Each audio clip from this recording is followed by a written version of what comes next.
compartilhar aqui a tela para a gente poder apresentar os nossos slides. Um momento, por favor. Com licença, Nilton, um minuto. Eu posso gravar a reunião? Sim, claro. Está aprovado, tranquilo. Obrigada. De nada.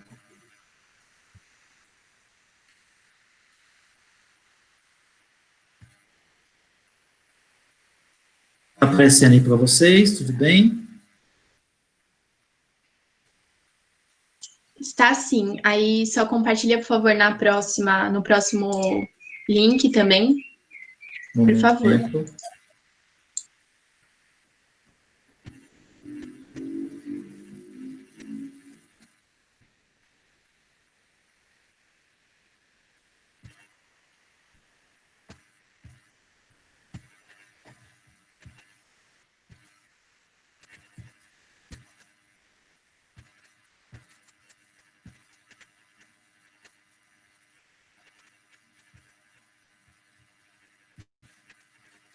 Ok, verifique se está tudo certinho, então a gente pode começar.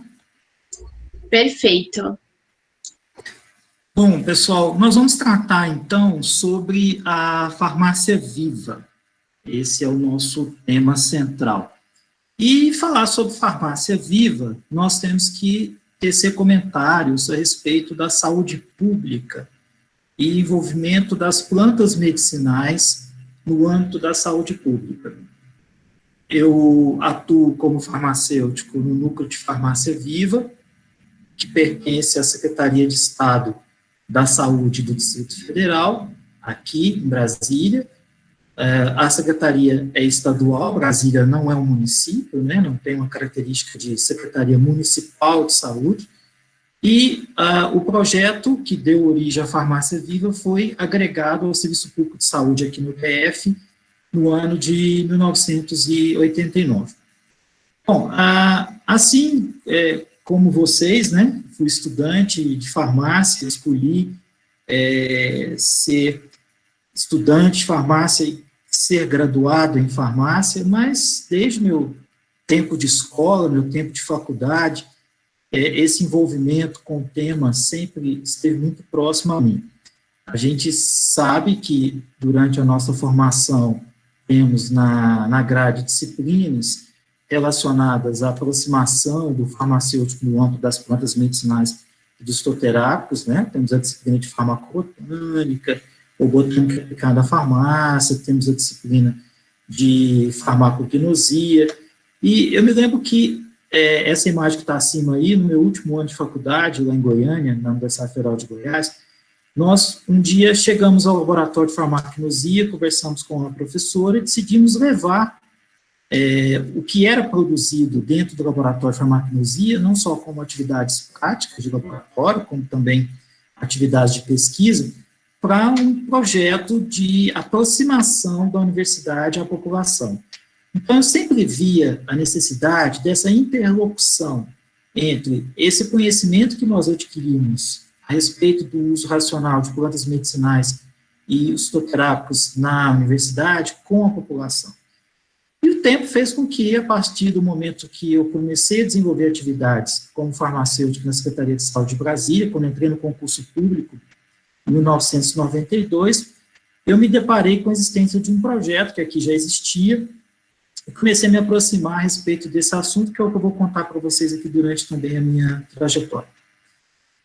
Bom, embora a gente possa estar, nesse momento, sendo ouvido por vários outros profissionais que também têm interesse nesse assunto, como nós estamos dentro de uma jornada de farmácia, e o público-alvo são estudantes de farmácia, alguns aí já estão praticamente no último semestre, creio que já conheçam a resolução 586 do Conselho Federal de Farmácia, de 29 de agosto de 2013.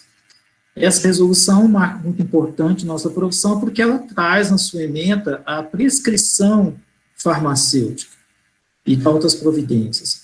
Nesse sentido, observando aí o artigo 5º, nós temos a prerrogativa da prescrição de medicamentos cuja dispensação não exija prescrição médica. Claro que nesse grupo nós temos os produtos tradicionais fitoterápicos, nós temos alguns medicamentos fitoterápicos produzidos pela indústria farmacêutica, comercializados em drogarias. Temos os fitoterápicos oficinais, que são aqueles produzidos no âmbito das farmácias vivas, e temos também no universo das plantas medicinais e das drogas vegetais. Eu digo que realmente é bem mais difícil para nós estabelecermos essa relação de prescrição com anamnese clínica, com caso a caso do paciente, fazendo a intervenção em saúde com plantas medicinais e com drogas vegetais, que um fitoterápico. Porque a exigência que nós temos em relação ao conhecimento do assunto, em relação a fazer com que o paciente também tenha uma boa adesão ao tratamento, é bastante desafiadora. Mas a resolução nos trouxe justamente essa possibilidade de ingressarmos com esse propósito na nossa produção e estabelecermos novamente uma relação muito próxima a algo que fez parte do berço da formação em farmácia na humanidade. Bom, eu gosto sempre de trazer alguns conceitos iniciais, já que nós vamos falar muito a respeito dele durante aqui a nossa fala. Acredito que alguns de vocês talvez conheçam, e até as próprias resoluções que eu utilizei como referência para trazer esses conceitos. Nós temos aí, então, um conceito de planta medicinal, da RDC Anvisa 18, essa RDC é a RDC que trata sobre as boas práticas no âmbito das farmácias vivas, sendo, então, a planta medicinal a espécie vegetal, cultivada ou não, essa espécie pode estar sendo utilizada a partir de um cultivo, ou mesmo obtida a partir do extrativismo sustentável, sendo que ela é utilizada com propósitos terapêuticos, um conceito bem simplificado, mas que leva em consideração também fatores como a tradicionalidade, leva em consideração fatores também como o uso racional e também a identificação e a apropriação da planta correta e parte correta para a sua utilização. Sendo, então, o fitoterápico o produto obtido dessa planta medicinal. Às vezes as pessoas me dizem que tem fitoterápicos em casa, no fundo do quintal. Eu tenho fitoterápico plantado no fundo de casa. Não é o fitoterápico, você tem a planta medicinal. O fitoterápico é o produto que é obtido a partir dessa planta medicinal. Ou derivados, que nós transformamos em formas farmacêuticas, a partir da planta in natura, da planta fresca, ou mesmo da planta seca, da droga vegetal. Mas é importante mencionar que nós não consideramos nenhuma substância isolada, mesmo que ela seja de origem vegetal, como conceito fitoterápico aqui no Brasil. Esse produto obtido de planta medicinal pode ter finalidade profilática, curativa ou paliativa. Seria, então, a fitoterapia uma terapêutica caracterizada pelo uso de plantas medicinais em suas diferentes formas farmacêuticas, e nós temos aí os fitoterápicos que são os responsáveis, né, por essa transformação dessa planta medicinal que nós consideramos como tal em forma farmacêutica de utilização, mas sem, obviamente, nenhuma utilização de substâncias ativas isoladas. Qualquer substância ativa isolada, mesmo de origem vegetal na composição, não conceitua como sendo o conceito da fitoterapia, mesmo então sendo de origem vegetal. Bom, falar sobre plantas medicinais numa jornada, num evento, num simpósio, nós podemos trabalhar com várias interlocuções em relação a esse potencial que as plantas medicinais nos proporcionam. Um potencial econômico, um potencial estratégico, como políticas públicas, não só no Brasil, como em várias partes do mundo, e o potencial social, a relação que as plantas medicinais apresentam com a população ou com as pessoas que tradicionalmente utilizam esses recursos na melhoria da sua qualidade de vida. Isso começou no mundo a partir do final dos anos 70, uma reuniãozinha que aconteceu, reuniãozinha que eu falo numa cidade pequena, a cidade de Almata, né? Talvez não tenha sido tão grande em termos de colaboração, mas essa reunião teve um grande impacto com relação à mudança do eixo da atenção primária no planeta, que foi a declaração de Almata, oriunda dessa reunião, em setembro de 1978. Naquele ano, a a promoção à saúde se elevou para o acesso a todos, que era proposto até o ano 2000, à saúde de uma forma universal. Dentro dessa apropriação da saúde de uma forma universal, a conferência destacou, sobretudo, a atenção primária à saúde. A apropriação, avaliação dos benefícios por cada país membro da Organização Mundial da Saúde, do uso e práticas tradicionais. E entre as práticas tradicionais em saúde, se destaca o uso de plantas medicinais, já que, segundo a própria Organização Mundial da Saúde, 80% da população mundial faz o uso de plantas medicinais e seus cuidados primários em saúde. Então, quais seriam as recomendações da Organização Mundial da Saúde quanto ao uso de plantas medicinais? Nós devemos proceder levantamentos regionais das plantas usadas na medicina popular ou tradicional e identificá-las cientificamente. Evidentemente, num país tão grande como o nosso, os levantamentos regionais são muito úteis para que a gente possa conhecer, de fato, quais as plantas que as pessoas estão utilizando recentemente, a partir de um conhecimento ou apropriação de informações populares, e mais que isso, separar esse conhecimento das informações tradicionais. Identificar as plantas cientificamente é um papel importante para que a gente possa, por exemplo, apoiar as chamadas práticas úteis, aquelas que realmente nos permitam utilizar essas plantas que são selecionadas por sua eficácia e também por segurança terapêuticas, que essas plantas possam ser utilizadas nas dosagens previstas sem causar malefícios à saúde dos seus usuários ou que levem esses usuários a riscos desnecessários. Desaconselhar o uso das chamadas práticas da medicina popular, que nós consideramos como inúteis, ou práticas prejudiciais à saúde. Evidentemente que nessa busca nós podemos identificar plantas que possam apresentar esses usos, sobretudo plantas relacionadas ao modismo, porque nós sabemos que há um modismo muito forte na cultura alternativa do uso de plantas no Brasil e em várias partes do mundo. E desenvolver programas que permitam não só cultivar, como também utilizar plantas selecionadas de forma segura. Se a população já faz uso de plantas, e se você consegue identificar aquelas que apresentam eficácia e segurança terapêuticas, nada mais é do que você possibilitar o acesso, permitindo o cultivo dessas plantas identificadas cientificamente, e são plantas que você, então, seleciona para o uso de forma segura. Então, dentro desse contexto, em promoção à saúde pública, em 1989, portanto, uma década após a declaração de Almata, nós tivemos dois fatos muito importantes naquele ano.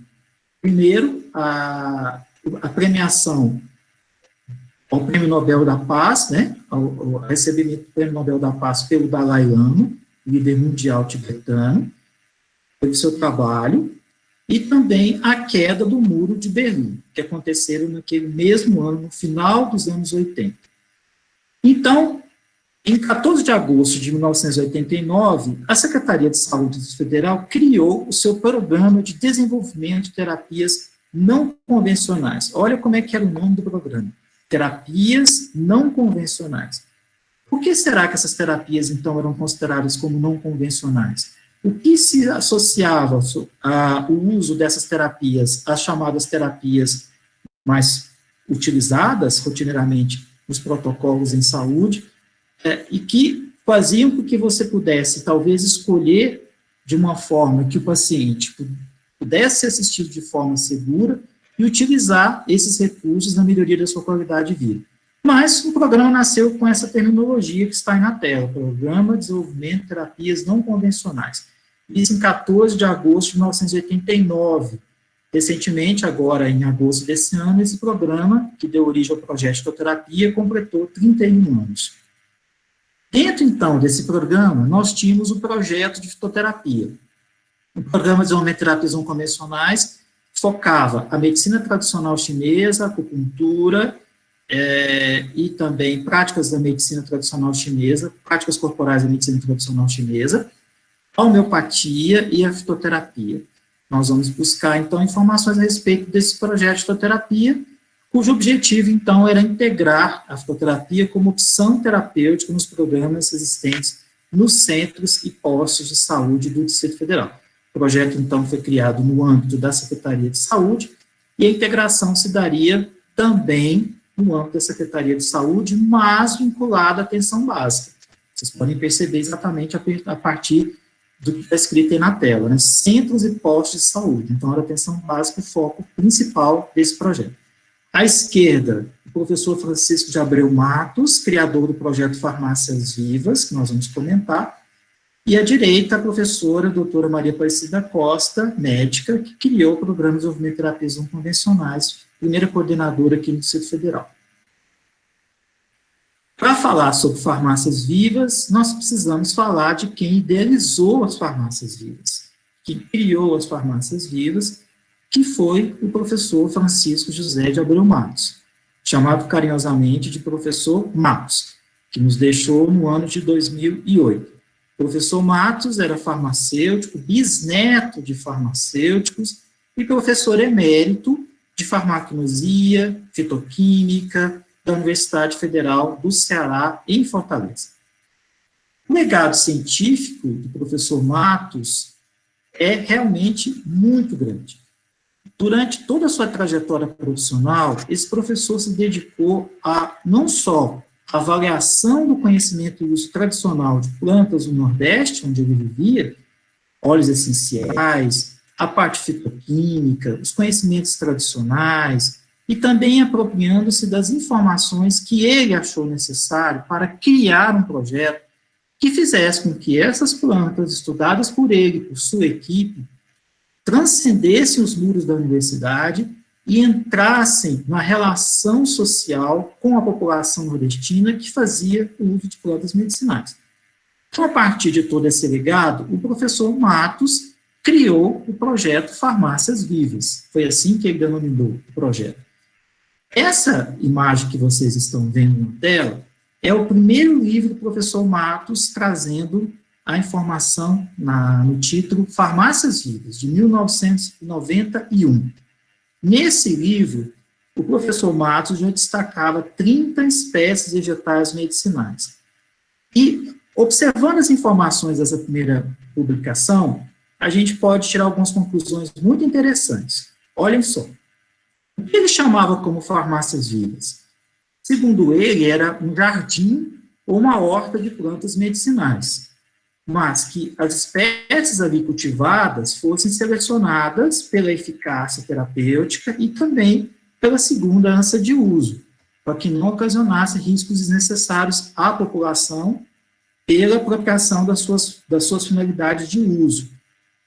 Sobretudo que fossem espécies regionais, espécies que pudessem ser adaptadas ao cultivo local, tá? E, sem dúvida, com identificação botânica, já que o horto seria instalado em uma unidade onde essas espécies tivessem identificação botânica. Importante também que ele mencionava que, para a estruturação de outros projetos, esse horto deveria ser considerado um horto matriz, ou seja, o planejamento da implantação das farmácias vivas se dava a partir de um horto matriz. Então, observe o que você poderia fazer no espaço como esse. Selecionar plantas pela eficácia terapêutica e segurança de uso, possibilitar a adaptação de espécies regionais e que pudessem ser melhor conhecidas do ponto de vista da sua validação científica, e que as pessoas que ali se interessassem pela apropriação do uso dessas plantas tivessem um horto matriz onde as mudas fornecidas fossem realmente aquelas selecionadas pelo projeto. Então, foi assim que ele idealizou o projeto Farmácias Vivas, sua concepção inicial, o que ele também chamava de um projeto de assistência social farmacêutica. Ele falava muito essa frase. Então, observe, na primeira edição de 1991, o livro Farmácias Vivas tinha como sugestão 30 espécies vegetais para compor esse horto que eu comentei com vocês, e, por fim, em 2002, nós já tínhamos aí 60 espécies vegetais com proposta para a composição desse horto. Eu estou falando apenas de uma única publicação, do professor Matos, relacionado ao tema farmácias vivas, mas ele publicou outros livros também sobre plantas medicinais que se associavam ao interesse em utilização pelo mesmo modelo.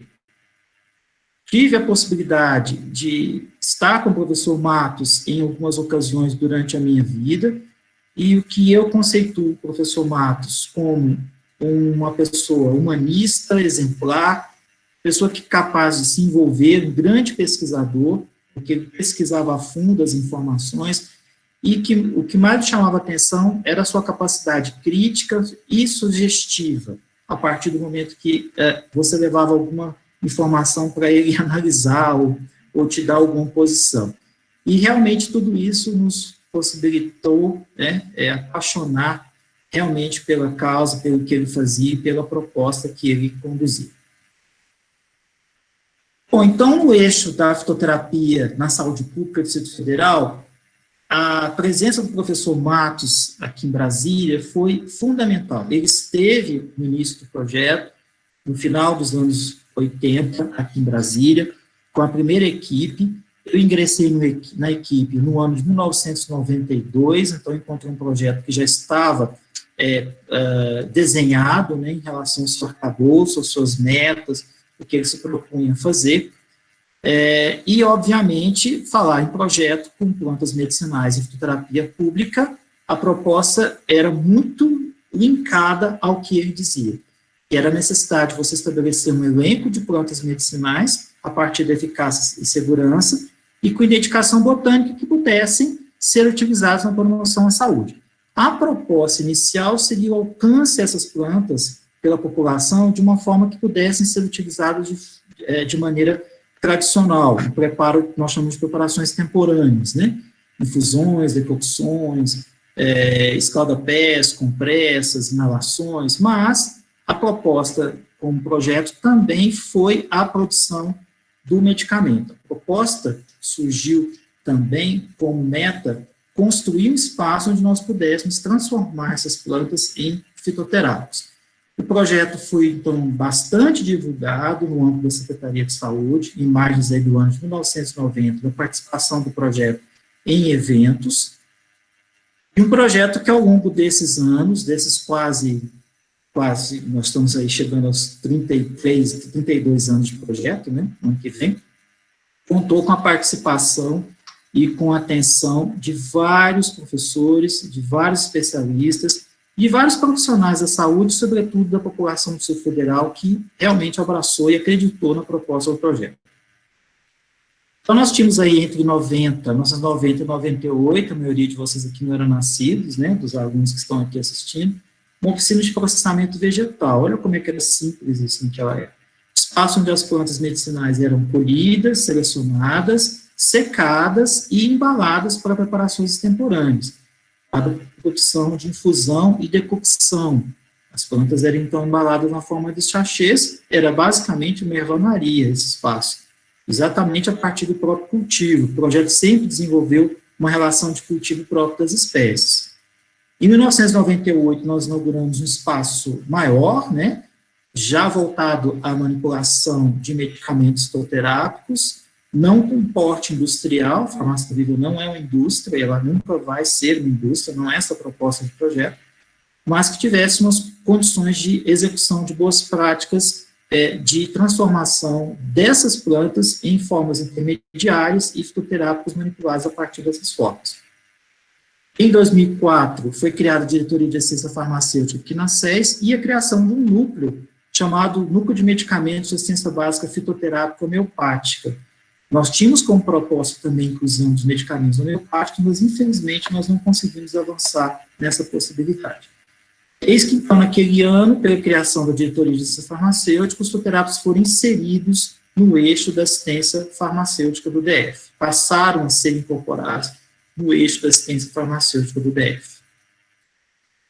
Acompanhando o que aconteceu ao longo de todos esses anos, nós temos em 2006 dois marcos regulatórios importantíssimos, que definem estratégias do antes e depois. Observe que o nosso projeto ele já existia antes dessa data, de 2006, já estava caminhando, e esses dois marcos quais são? As políticas públicas nas áreas de plantas medicinais e fitoterápicos, que são a Política Nacional de Práticas Integrativas e Complementares no SUS, a PNPIC, e a Política Nacional de Plantas Medicinais e fitoterápicos, ambas publicadas no mesmo ano de 2006, que trazem diretrizes e metas relacionadas ao eixo das plantas medicinais e fitoterápicas em toda a cadeia produtiva, mais especificamente a PNPIC voltada no âmbito do SUS.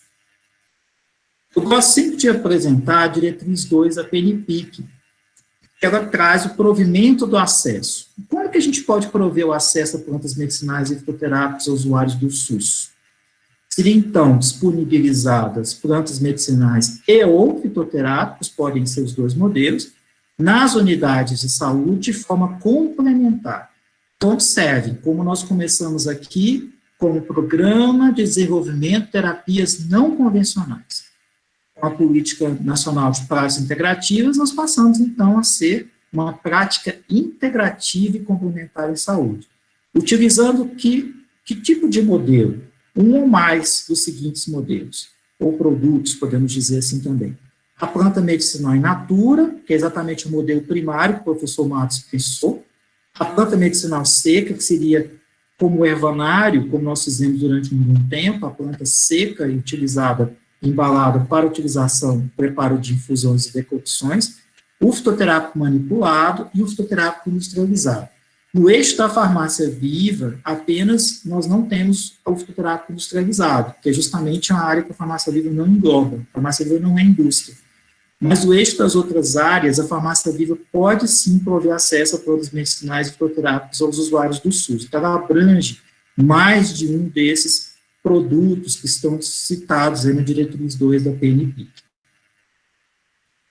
Em 2010, o Ministério da Saúde instituiu a farmácia viva no âmbito do Sistema Único de Saúde, 2 anos após o falecimento do professor Matos, quase 2 anos após o falecimento do professor Matos. Então, é importante mencionar o que essa portaria 886 traz como farmácia viva, o que ela é como modelo de serviço estabelecido no âmbito do SUS. Nós éramos, então, em 2010, um espaço como esse que vocês estão vendo, denominado de oficina farmacêutica de fitoterápicos. Era assim que nós nos denominávamos como modelo de produção de fitoterápicos para atenção básica aqui na Secretaria de Saúde, dentro do núcleo de suporte à assistência farmacêutica em terapias não convencionais. Eu, particularmente, não gostava dessa denominação, não pude dizer não a esse nome que foi criado, o núcleo, né, que depois foi modificado. Então, em 2010, nós estávamos assim, que foi o ano aí de publicação da portaria 886, e naquele mesmo ano, para o próximo, né, 2010 para 2011, nós nos transformamos na farmácia viva. Então, olha como é que aconteceu essa transformação, né? A partir de uma legislação, de uma portaria que institui o modelo, e, obviamente, dentro do âmbito da própria hierarquia da Secretaria de Saúde, né? Não é você mudar uma plaquinha ali na porta e dizer que você é uma farmácia viva apenas, não. É você estabelecer as ações que estão previstas nessa portaria, dentro do que nós já estávamos acostumados aí, ao longo dos anos anteriores, a realizar. Em 2013 foi criado esse núcleo de suporte à assistência farmacêutica, esse núcleo de suporte à assistência farmacêutica e terapias não convencionais foi extinto, e deu origem, então, ao atual núcleo de farmácia viva, que é o núcleo ao qual eu sou chefe no momento. É a partir desse decreto de 14 de março de 2013. Então, entre a publicação da portaria 886 de 2010 e realmente nós sermos, no âmbito do acesso, considerados como uma farmácia viva, se passaram 3 anos. Então, em 2013, nós passamos a nos denominar de núcleo de farmácia viva.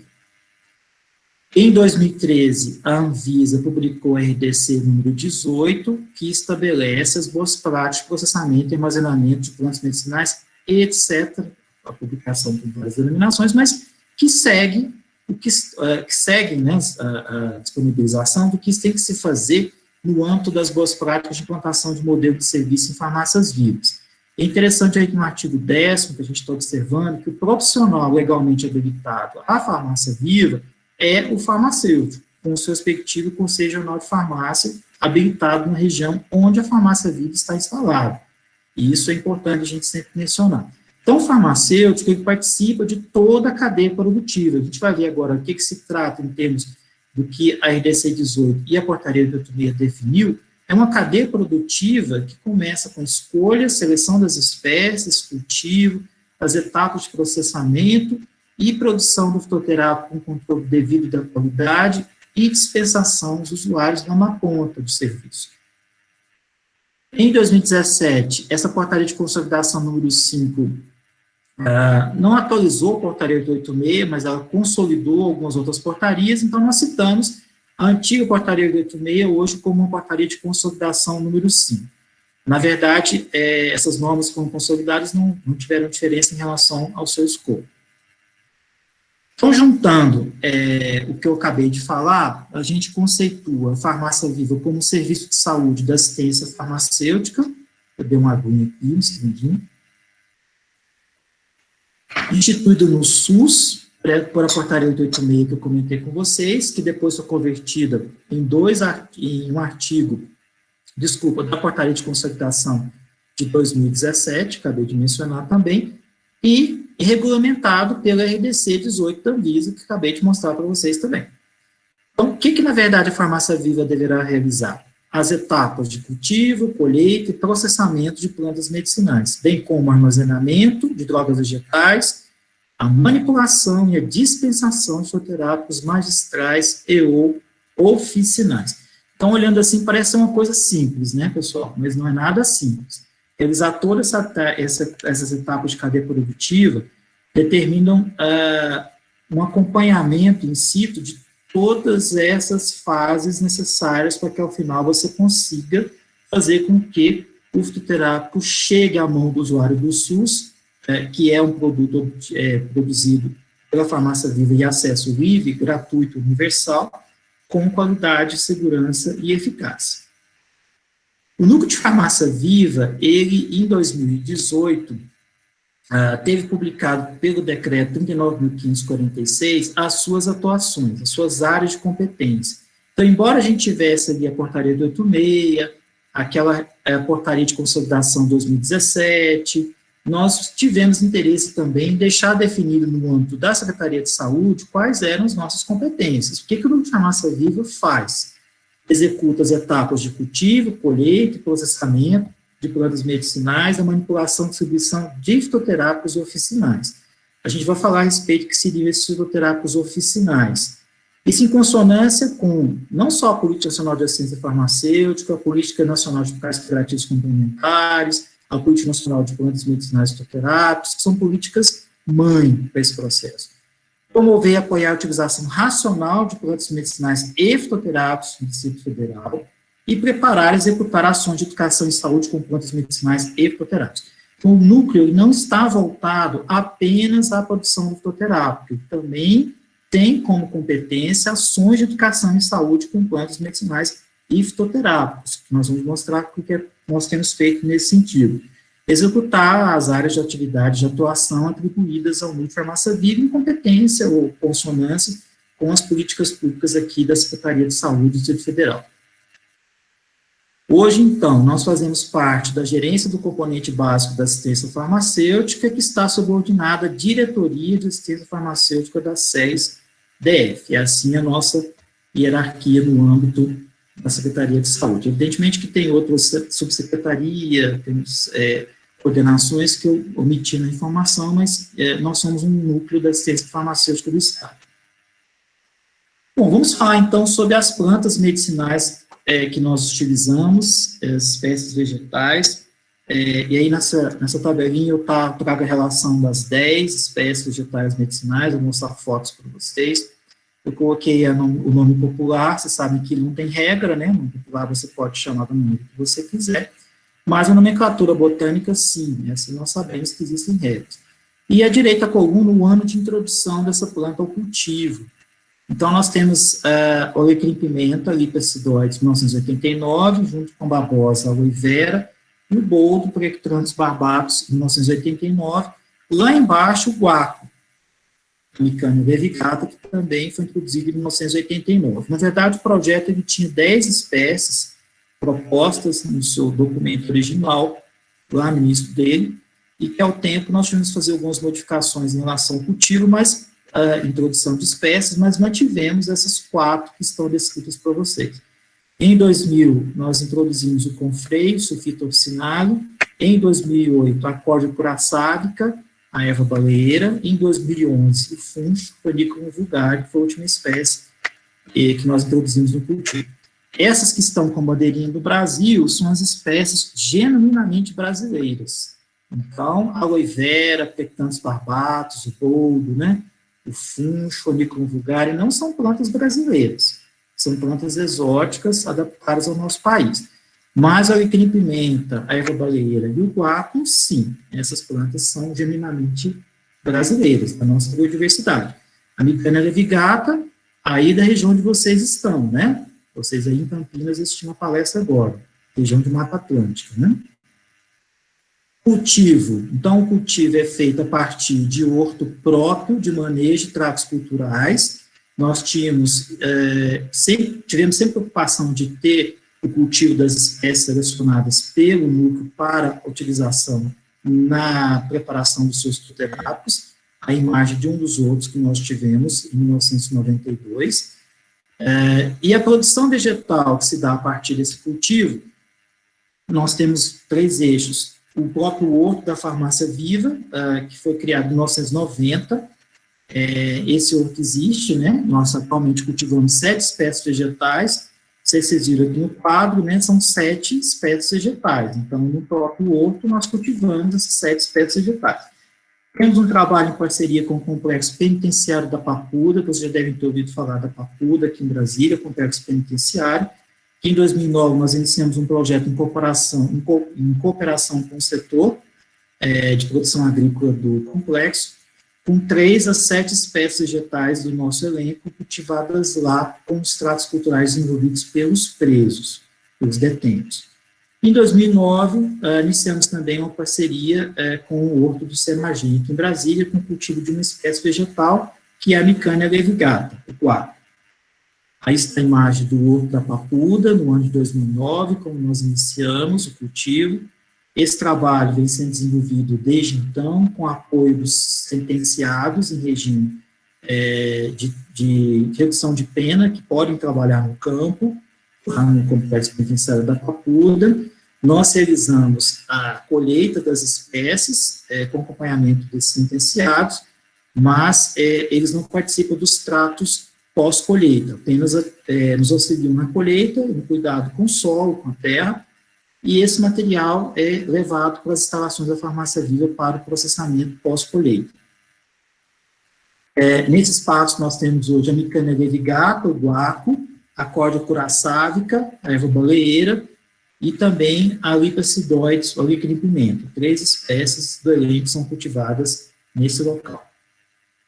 E nós temos um destaque importante, recente, dessa parceria que nós temos e com a Fundação de Amparo ao Trabalhador Preso, a FUNAP, que responde por essa área, que garante a produção de guaco. Então, o guaco é a nossa planta carro-chefe do projeto, e hoje, com essa parceria, nós temos a possibilidade de manter a produção das 3 apresentações que nós temos a respeito do guaco e uso do guaco pela farmácia viva.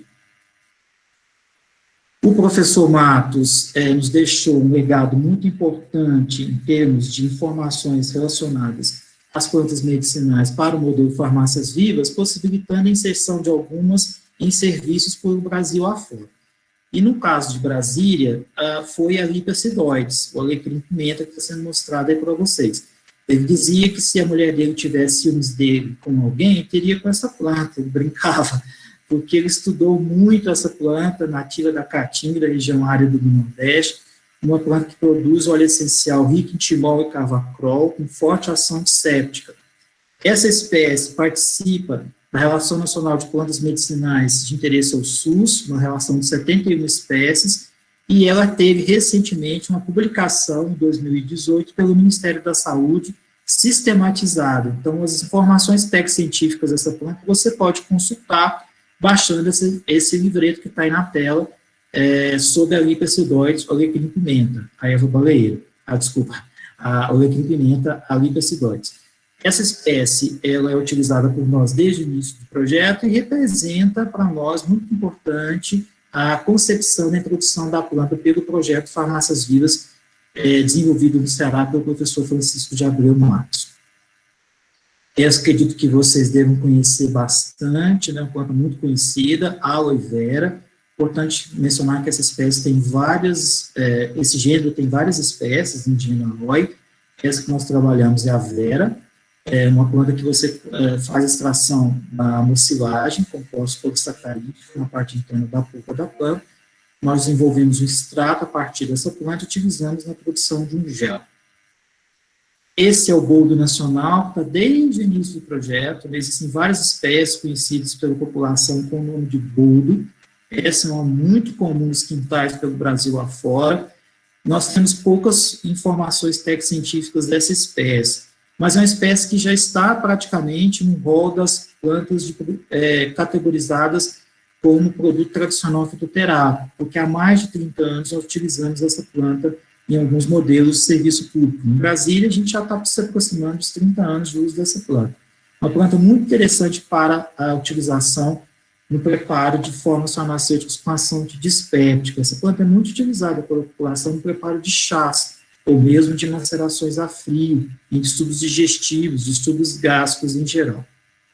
O confreio sinfitoxinale, planta muito interessante do ponto de vista da nossa avaliação com relação à eficácia e segurança, porque essa planta ela se tornou nos anos 80 um ícone do modismo na cultura alternativa, que se dizia que ela servia para todos os males. As pessoas utilizavam o confreio para preparar formas caseiras de utilização, até na alimentação, faziam bolinho, faziam suco, faziam vitamina com confreio, mas as evidências científicas mostraram, pela análise fitoquímica, que essa planta sintetiza alcaloides pirrolizidinos, que são hepatotóxicos, e podem lesionar o fígado, causando perda total do órgão.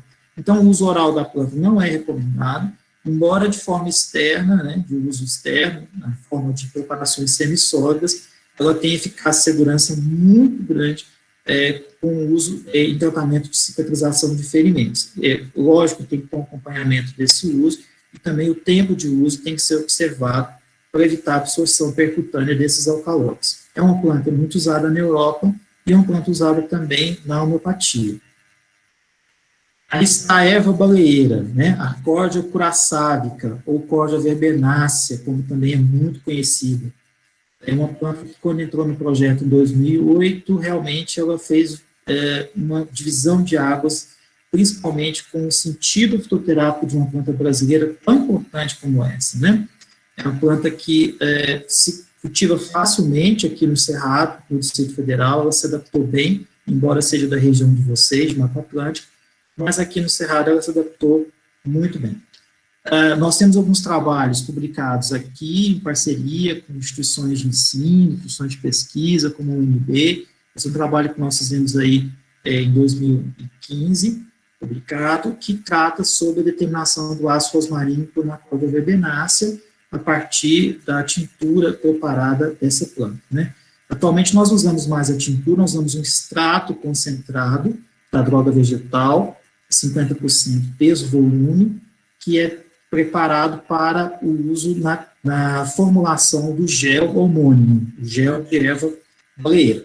Mas essa metodologia foi muito interessante para que a gente pudesse conhecer melhor o perfil fitoquímico da planta, principalmente na determinação do ácido rosmarínico por cromatografia líquida de alta resolução, permitindo assim a metodologia ser aplicável para avaliação de período de chuvas ou período de seca, que em Brasília é bastante dividido, com relação a esse marcador e para o controle de qualidade, não determinado exatamente que a substância tenha esse efeito total, né, mas que participe do controle de qualidade como marcador químico durante as estações do ano. Eu achei esse trabalho muito interessante, hoje à tarde, preparando a palestra para vocês, mais cedo, de 2020, do Rátio Rodrigues de Oliveira, um trabalho que vale a pena vocês baixarem para conhecerem mais a respeito da erva baleeira. Esses autores, eles fizeram uma revisão muito interessante das publicações adequadas à especificidade botânica, ecológica, etnobotânica, fitoquímica, a fitotecnia, relacionando também a questão do cultivo da planta, né? Trabalho muito bacana, muito interessante, para quem quiser conhecer um pouco mais. Como ele é bem recente, vale a pena vocês baixarem e lerem para conhecerem sobre o perfil dessa planta brasileira de tão grande importância.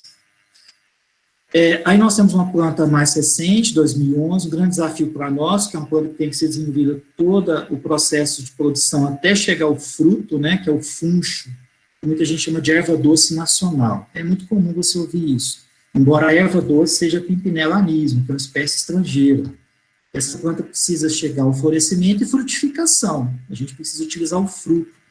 E é interessante porque a tintura que nós utilizamos para preparar esse fruto tem uma boa aceitabilidade pela população, tem um sabor e aroma bastante agradáveis, e é utilizada na unidade básica, na farmácia que atende a unidade básica com fitoterápico, com um medicamento fitoterápico de ação antiflatulenta, para gases, né? E nós não temos a simeticona na atenção básica, então sendo o funcho um fitoterápico primordial e único para atendimento à população com essa indicação clínica. Bom, essa acredito que todos vocês devam conhecer bastante. Mas é interessante porque quando eu fazia farmacognosia, já tem um bom tempo atrás, quase 30 anos que eu estudei farmacognosia, eu não ouvia falar do guaco, eu não sabia a respeito do guaco. Mesmo trabalhando em projetos da universidade, eu não ouvia os professores falarem a respeito dessa planta. Eu fui conhecer o guaco, então, quando eu cheguei no projeto em 1992. Mas hoje quase todos ouvem falar do guaco, falam a respeito dele, falam a respeito dos fitoterápicos dele, da inserção dele no SUS, do famoso xarope de guaco, né? Então, o guaco é uma planta muito interessante, eu gosto muito de relacionar a fitoterapia de um tempo que a gente acha que passou e que, na verdade, nós esquecemos, que podemos muito bem relembrar e buscar as informações que a gente deixou para trás. Então, para isso, eu vou usar aí um quadrinho da Mafalda, vocês já devem ter ouvido falar da Mafalda. Ela foi criada pelo Quino, um cartunista argentino, que, inclusive, faleceu recentemente, dia 30 de setembro, aos 88 anos. E a personagem dele, ela completou 56 anos, um dia após a morte do Quino. Então, essa jovem senhora, né? E ela diz o seguinte, ó, na fitoterapia brasileira, quando já conhecíamos quase todas as respostas, mudaram todas as perguntas. Eu utilizo exatamente esse questionamento da Mafalda para o caso do guaco, não só da minha pouca relação com o guaco, como eu tive na universidade, acho que hoje muitos têm, isso mudou bastante, mas ele é um exemplo muito interessante dos estudos que nós temos sobre plantas medicinais brasileiras que eram muito utilizadas na matéria médica vegetal por médicos brasileiros e também por farmacêuticos. Essa publicação que vocês estão vendo é de 1905, o tema Estudos de Matéria Médica Brasileira de Origem Vegetal, de um médico chamado Francisco Melo Oliveira, ele era formado pela Faculdade de Medicina do Rio de Janeiro, mas essa publicação foi feita em São Paulo, e ele trazia, nesses estudos, o guaco como uma planta de referência. Então, vejam só, gente, isso em 1905, nós estamos em 2020. Quanto tempo, então, o guaco já era conhecido e utilizado por aqui? É exatamente o que a Mafalda disse, né? Quando a gente acha que as respostas já estão definidas, mudam-se todas as perguntas. Então, essas plantas brasileiras tradicionais, elas já estavam sendo utilizadas aqui, e nós temos referência exatamente disso. E olha o que ele dizia com relação ao uso do guaco em 1905. É diferente do que nós estamos dizendo hoje? Não. Ele dizia, nas inflamações e as vias respiratórias, e infusão. Ele preconizava o uso do chá por infusão para utilização em pessoas que tivessem cometimento de vias respiratórias inflamadas, processos inflamatórios, infecções respiratórias em geral. Aí, em São Paulo, em outubro de 1935, circulava a revista União Farmacêutica. Então, olha só, uma revista dedicada aos farmacêuticos, e que eu encontrei nessa revista, justamente nessa publicação, uma propaganda de um produto peitoral, que é um termo muito comum para os xaropes que tinham relação com a parte respiratória, feito com mel, com guaco e com agrião. Outra planta que nós utilizamos como salada, mas é uma planta importantíssima para nós também, como matéria-prima produção de medicamentos. Então, está aí, acalma o acesso de tosse com ação expectorante eficaz. Então, o nosso conhecido guaco, hoje, realmente já era uma planta muito utilizada há mais de um século atrás. A colheita se dá nas áreas de cultivo que eu mencionei para vocês, utilizamos equipamento de proteção individual de cada um dos servidores que fazem a colheita. A gente coloca as plantas nesses hampers de tecido, que é o nome que a gente dá essa preparação de tecido que vocês estão vendo aí. Depois passa por um processamento, a gente faz a seleção, então, das folhas ou partes íntegras da planta, de acordo com a nossa utilização, né? Obviamente, conhecer o que significa o uso da planta é uma informação muito importante. Quando eu cheguei no projeto, nos anos 90, era utilizado o talo do guaco, junto com as folhas. E aí, à época, consultando a Farmacopeia Brasileira 1, porque ele foi descrito na primeira edição da Farmacopeia, de 1929, estava lá que a parte utilizada era a folha. Então, nós mudamos e descartamos os talos, usamos apenas as folhas. Então, o conhecimento da parte adequada da planta é fundamental. Nesse processamento, é feita a higienização, separação das partes íntegras da planta. O processamento também engloba o que diz a portaria 886 e a resolução do Ministério posterior, a secagem e desidratação da planta, permitindo a sua conservação e permitindo também que você possa diminuir enzimas e diminuir possíveis agentes de deterioração da planta durante o seu armazenamento. Então, a gente chama isso de droga vegetal, um conceito que a gente estuda bastante lá na farmacognosia. Apenas uma planta, nós não fazemos a desidratação, que é a babosa, que é utilizada in natura, né, fresca, para a produção do extrato. As etapas de processamento também incluem, uma aguinha aqui, etapa de pulverização e moinho de facas, para que esse material seco seja utilizado na extração dos seus princípios ativos por meio de processo de percolação.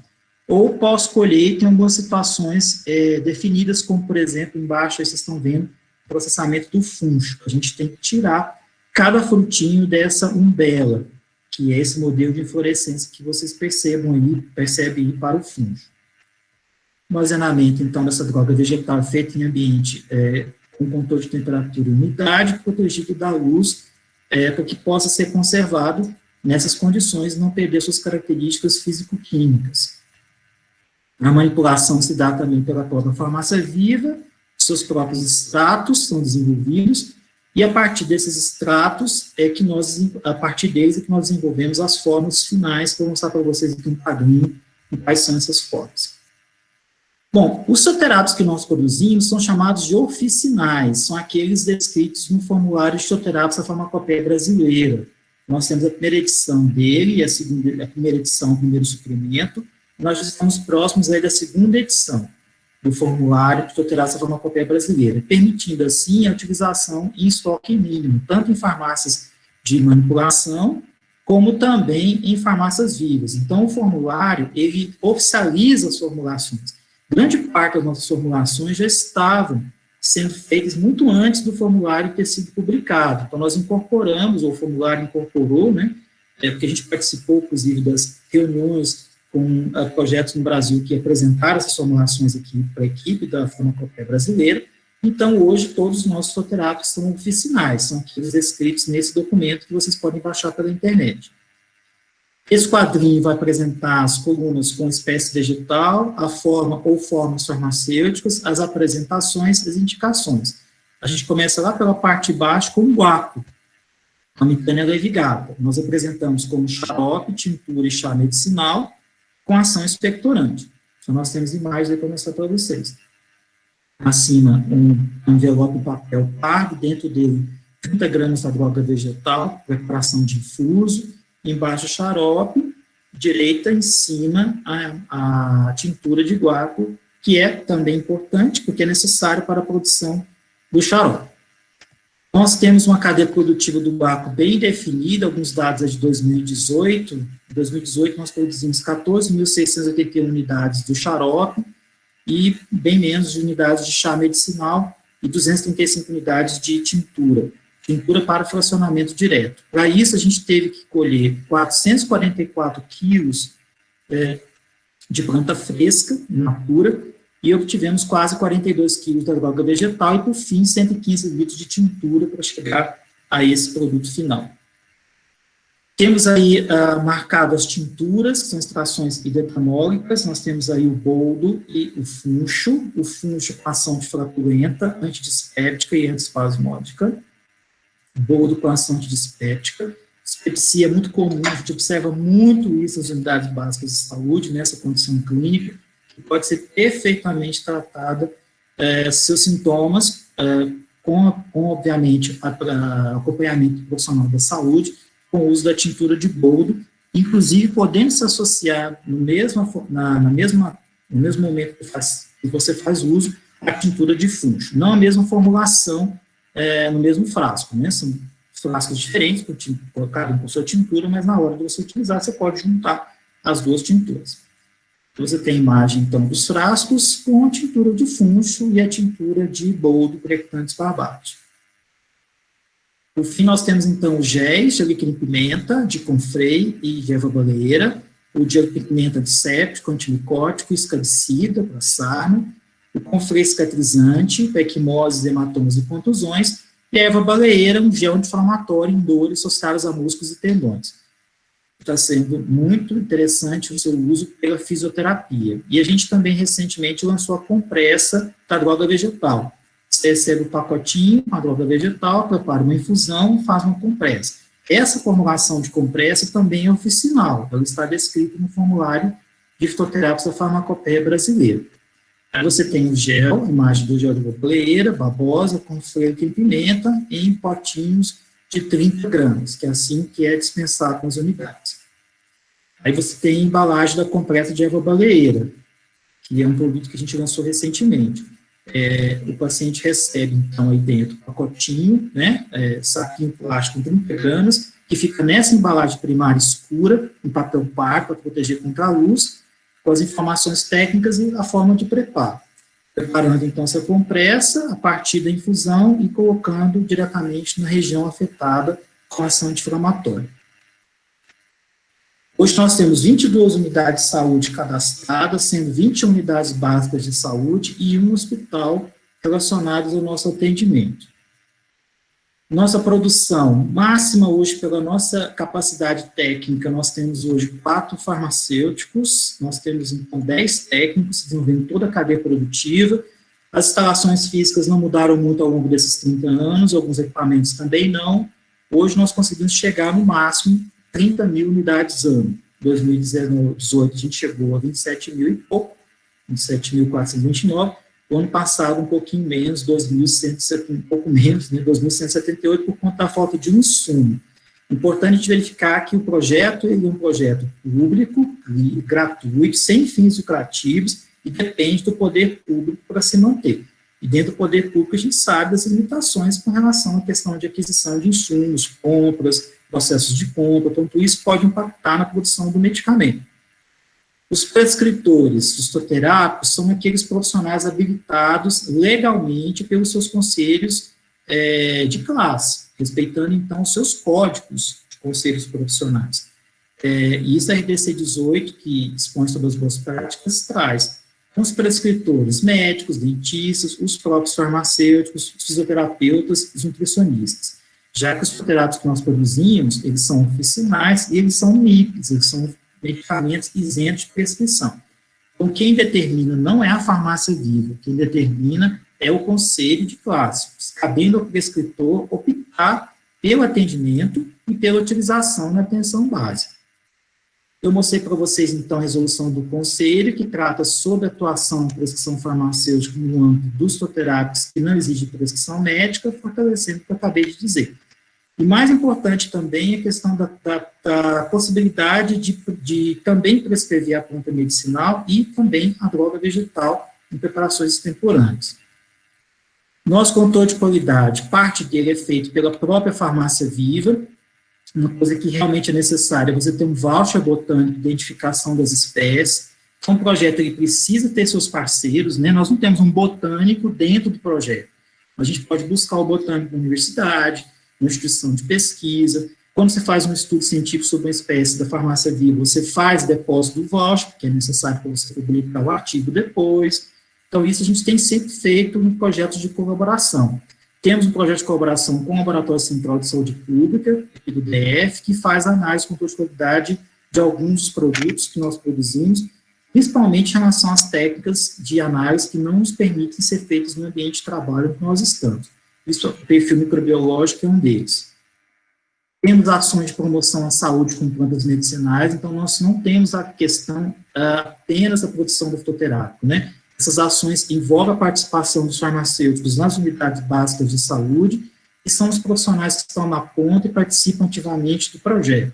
Não só na dispensação, como também desenvolvendo iniciativas locais de promoção ao uso racional de plantas medicinais. Para isso, o núcleo tem produzido materiais técnicos e fornecido esses materiais técnicos e também plantas, se for necessário, para que esses profissionais possam desenvolver essas atividades. Nós temos alguns materiais técnicos na tela, mas vou deixar depois o link para vocês acessarem e baixarem, né? Nosso guia introdutório à fitoterapia, tem um aí sobre o gel de aloe-vera, relação dos fitoterápicos oficinais. Aí nós temos um foro sobre a planta Orapronobis, que é uma planta alimentícia, muito interessante para a promoção à saúde. Só produzimos 500 mudas dessa planta, distribuímos à população.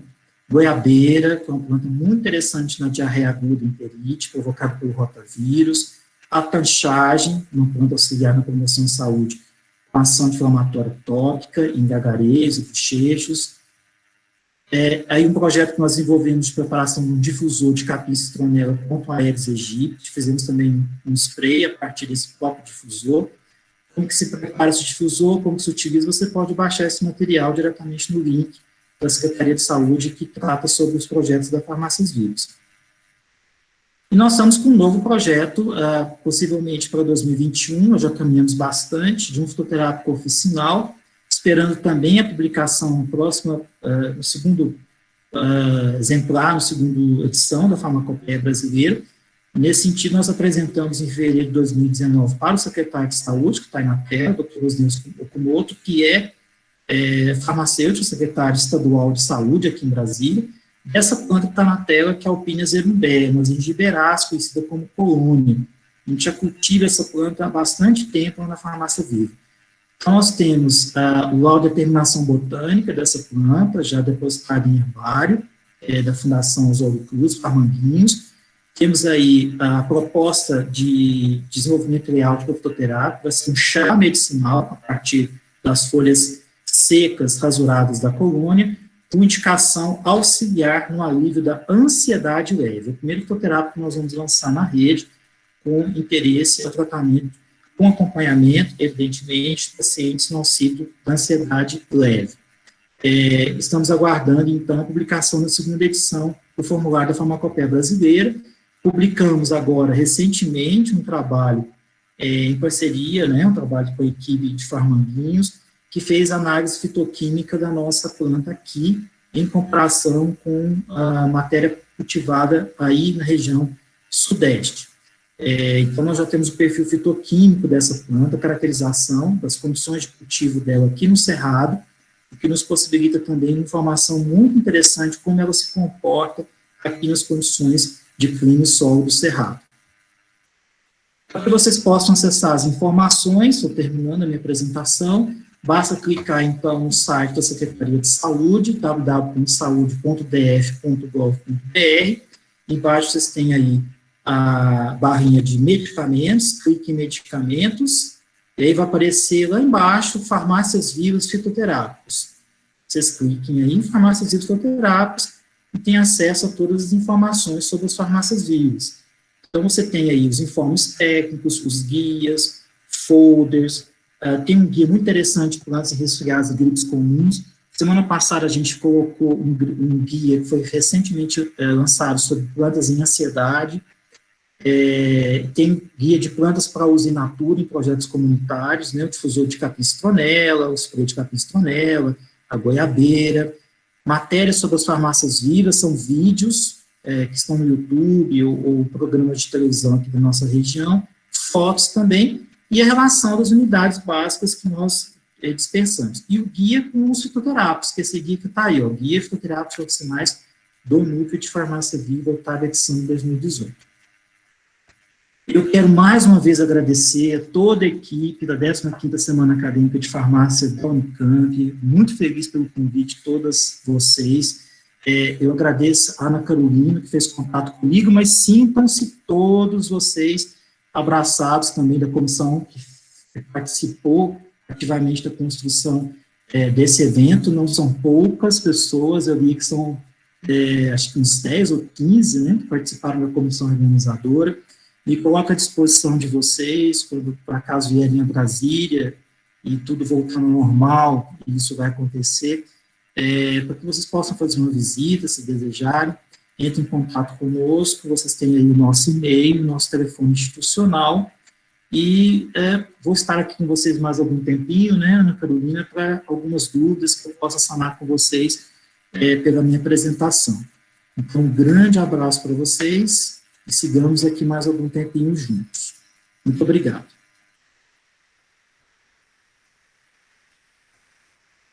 Extra, Newton. Agora, as perguntas no chat e eu vou passar elas para você. Tá joia. Vamos lá. A primeira é assim. Como é a cura por ervas quando surge fake news? Tipo, determinada erva cura o câncer. E quais ervas saem mais? Pois é, modismo de uso de plantas para tratamento do câncer, eu já ouvi muita coisa. Quando eu comecei, nós tínhamos um forte apelo do uso do ipê. Vocês conhecem o ipê? É uma planta ornamental, né, assim, bonita, todo mundo chama atenção por conta das flores amarelas, mas é uma planta medicinal. Alguns estudos relacionados ao câncer, e as pessoas também estavam utilizando muito o avelós, o ababosa. Então, essa questão do uso de plantas para câncer é muito comum. A gente verifica isso de uma forma muito casual, em relação a uma planta escolhida para aquele momento, para depois ela passa a ser esquecida e aparecem outras plantas no lugar. É difícil a gente chegar a uma conclusão de segurança do uso de uma planta no câncer, para o tratamento especificamente. Mas nós temos alguns estudos bem interessantes de fitoterápicos coadjuvantes, fitoterápicos que podem ser utilizados com acompanhamento médico, né, e o paciente não vai deixar de fazer o seu tratamento convencional, que diminua os efeitos da medicação, ou diminua o que ele estará sentindo durante o seu tratamento. Tem outra pergunta que foi feita também, Ana, esqueci, que ela perguntou para mim. Qual foi a outra? Ela fez duas aí. A outra é quais ervas são mais utilizadas? Olha, aqui em Brasília, o guaco sempre foi a planta mais utilizada. Você viu que nós temos um elenco de 7. Mas a erva baleeira está se aproximando muito dele, e o funcho e o boldo ficam aí, talvez, em terceiro lugar, como as plantas mais utilizadas. Talvez, quando a gente lançar, eu sou bem otimista nesse sentido, uma boa adesão do uso do chá da colônia, que eu mostrei para vocês, da Alpinis Jundé, por ser uma planta auxiliar no tratamento da ansiedade leve, eu acredito que ela vai ter uma boa repercussão de utilização e um bom interesse dos profissionais para a utilização, né?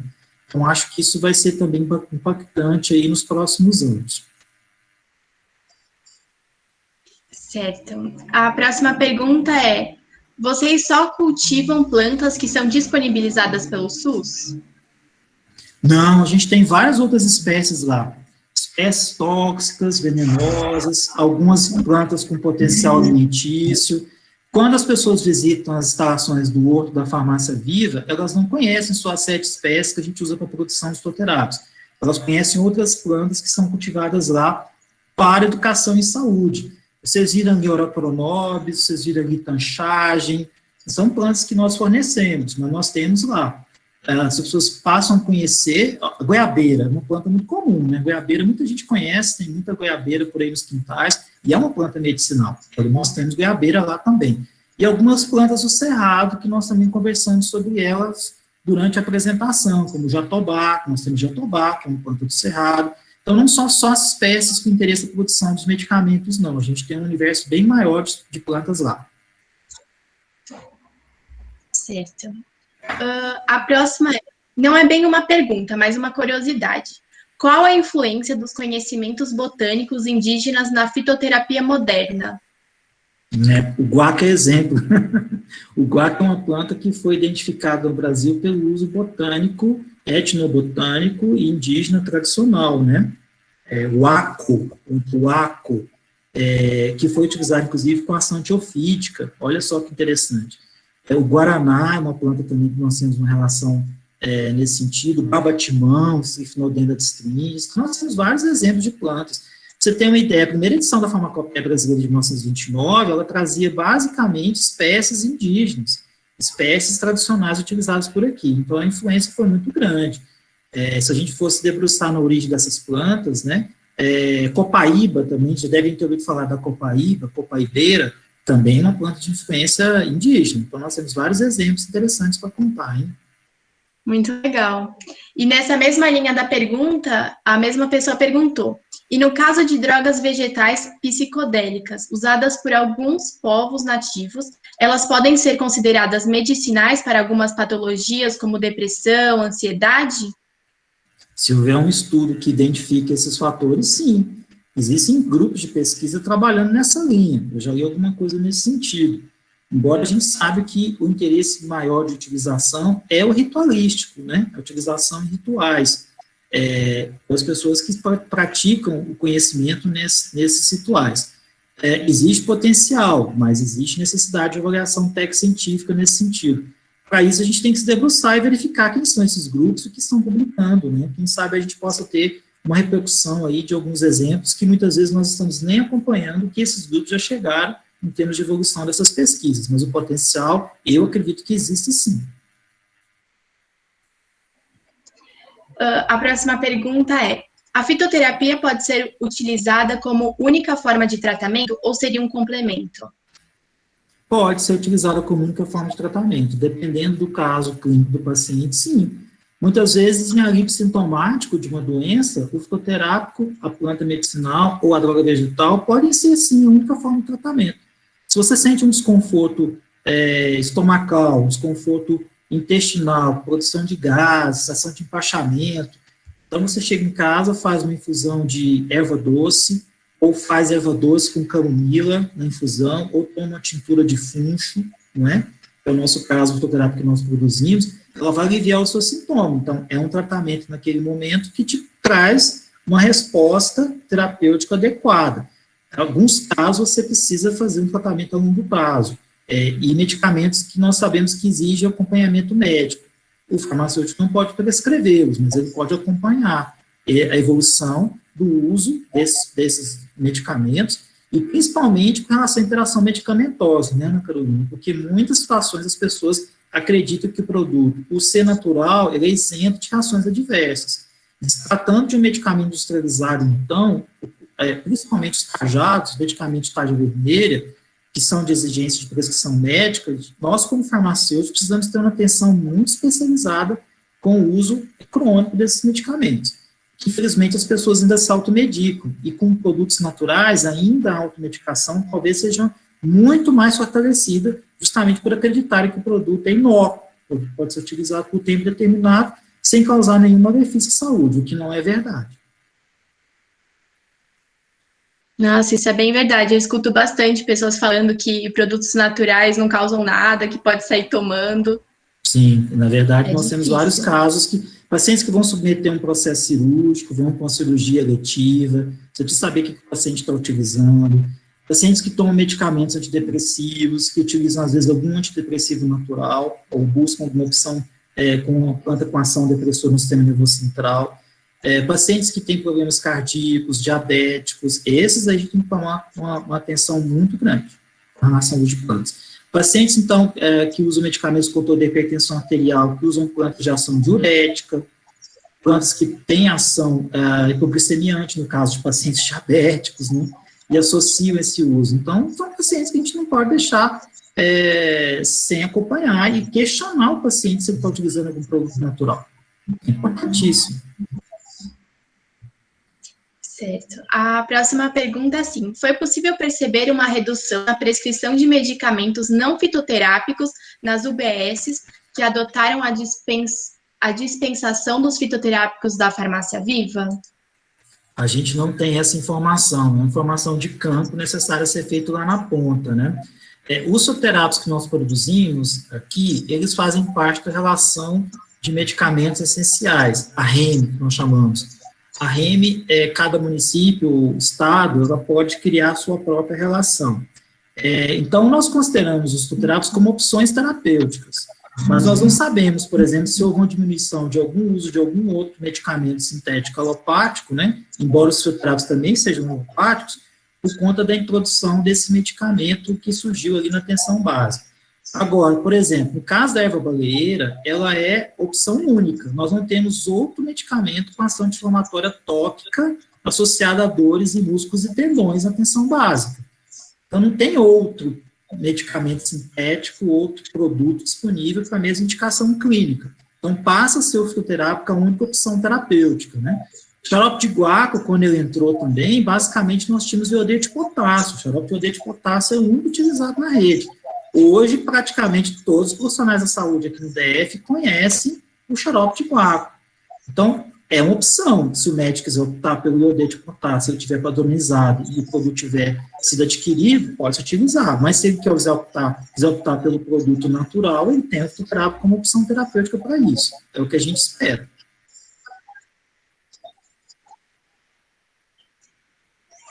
Próxima pergunta é: nas farmácias vivas, podemos desenvolver como iniciativa os hortos unitários de plantas medicinais sem o processamento das espécies? A legislação que preconiza os hortos seria a mesma da farmácia viva? Não, a legislação não traz normas, nós não temos normas para implantação de serviços em farmácias vivas com plantas in natura. Não existe uma determinação do que pode não ser feito. Existem legislações regionalizadas. Por exemplo, no Ceará, existe um decreto do Estado do Ceará que traz um modelo de farmácia viva para o Estado do Ceará com sugestões, basicamente, né, de como você implantar um modelo de serviço com a utilização de plantas frescas, in natura, para preparações extemporâneas.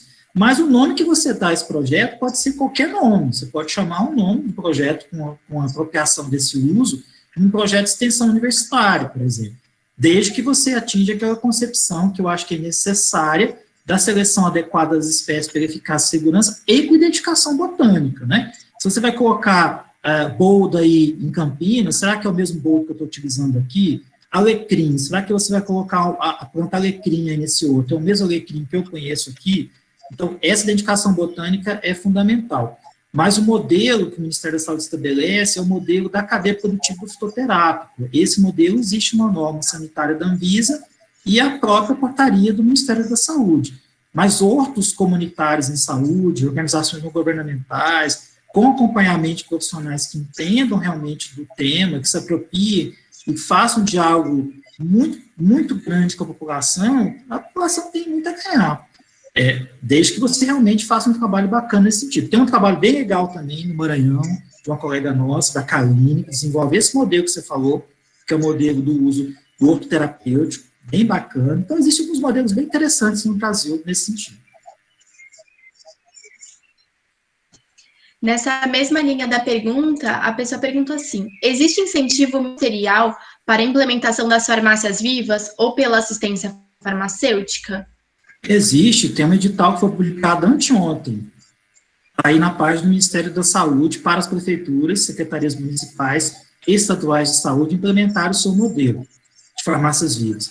Se você dá uma olhada no site do Ministério da Saúde, esse edital foi publicado, acho que foi anteontem, com recursos definidos para esse ano, para apresentação de projetos, financiamento de projetos. E se você não conseguir encontrar, manda um e-mail aqui para nós, aqui, no Farmácia Viva, que eu mando o edital para você. Você perguntou. Muito obrigada. E a próxima pergunta é assim: Newton, por favor, para que a goiabeira é geralmente utilizada? Para que a goiabeira é geralmente utilizada? Ótima pergunta. A goiabeira é uma planta rica em flavonoides, que estão depositados principalmente nas folhas mais jovens, na parte mais alta da planta. E a gente chama, de uma maneira bem simples, de broto ou olho da goiabeira. Primeiro par de folhas, na parte mais apical, as folhinhas mais jovens. Ali nós temos componentes flavonoídicos, componentes fenólicos, temos taninos, que tem uma forte ação em tratamento de disenteria, processo provocado pela ação de alguns patógenos que causam, principalmente, infecções intestinais. Rotavírus é um caso muito interessante. E a goiabeira, ela está descrita em uma monografia da própria Organização Mundial da Saúde para isso.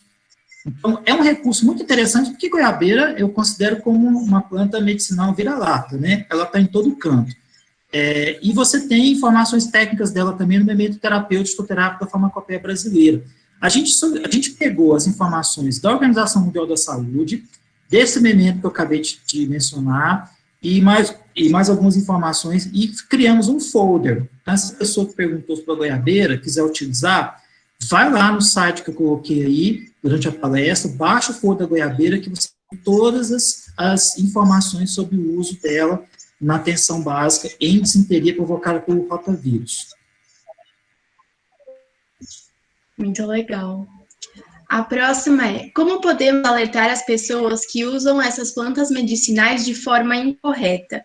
Pois é bem difícil dizer para uma pessoa que está acostumada a tomar sempre a infusão de um boldo, por exemplo, explicar que pode ser prejudicial.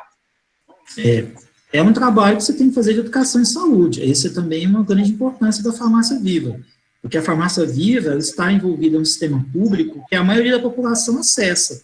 É ali que a população acessa.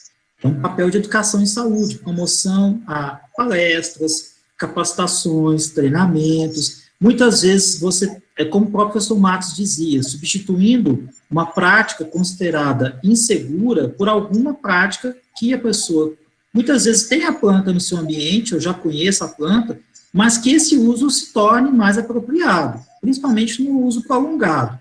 Então, é papel nosso, educador em saúde, seja na drogaria, na dispensação de um medicamento industrializado, seja na farmácia viva, seja no projeto de extensão universitário, também em parceria com os profissionais da saúde, principalmente os agentes comunitários em saúde, que são aqueles que entram na casa das pessoas e conhecem o universo do uso das plantas na casa das pessoas.